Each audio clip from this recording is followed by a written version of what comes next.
អ្នកណាមិនល្បីឡាន GS ស៊ីសាំង GS ស៊ីសាំងសូម្បីតែខ្ញុំទិញហ្នឹងក៏គេថាដែរគេថាកុំទិញអីឡានហ្នឹងស៊ីសាំងហើយគ្រឿងថ្លៃទៀតប៉ុន្តែហេតុតែចិត្តស្រឡាញ់ឡាននោះដីសម័យជំនះទិញតបបានហើយខ្ញុំកាន់ឡាននេះចូល6ខែហើយខ្ញុំជិះតេស្តច្រើនដែរគាត់ថាខ្ញុំជិះពីច្រើនខ្ញុំជិះតែឯងអញ្ចឹងកម្រិតស៊ីសាំងអីគឺខ្ញុំដឹងដែរគាត់ថាឥឡូវនេះគឺខ្ញុំមកសៀមរាបខ្ញុំចង់ដឹងថាតើខ្ញុំដុបមកពេញហើយវាស៊ីអស់ប៉ុន្មាន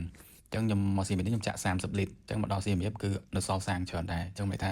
100គីឡូវាស៊ីអត់ដល់10លីត្រទេវាអាចទៅ8ទៅ9លីត្រព្រោះដោយសារខ្ញុំជន់តិចតិចដែរទេខ្ញុំជន់ត្រឹម90ទៅ100ហើយកង់ឡានខ្ញុំកង់ស៊ីនទៀតអញ្ចឹងវាអត់សូវស៊ីទេអញ្ចឹងវីដេអូនេះខ្ញុំចង់ចែកម្លែកតាក់ទងនឹងបញ្ហាស៊ីសាំងតើ GS ស៊ីសាំងនេះគេថាមែនអត់សម្រាប់ខ្ញុំគឺបើយើងជិះផ្លូវខេត្តគឺអត់សូវស៊ីទេជន់អត់ស្រកសាំងទេ1ម៉ោងអីនៅអត់ទាន់ស្រកមួយកម្មវា5លីត្រ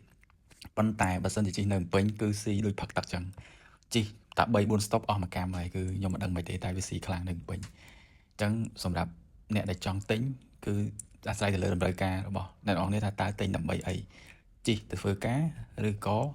យូរជិះម្ដងដូចខ្ញុំដូចខ្ញុំមិនអីទេយើងយូរជិះម្ដងធម្មតាទេតែបើយើងជិះទៅធ្វើការរាល់ថ្ងៃជិះក្នុងក្រុងខ្ញុំគិតថាមិនគួរទេហើយបើយើងគិតរឿងសាំងនឹងទៀតខ្ញុំគិតថាកុំអីនាំតែលក់ចេញវិញទេអញ្ចឹង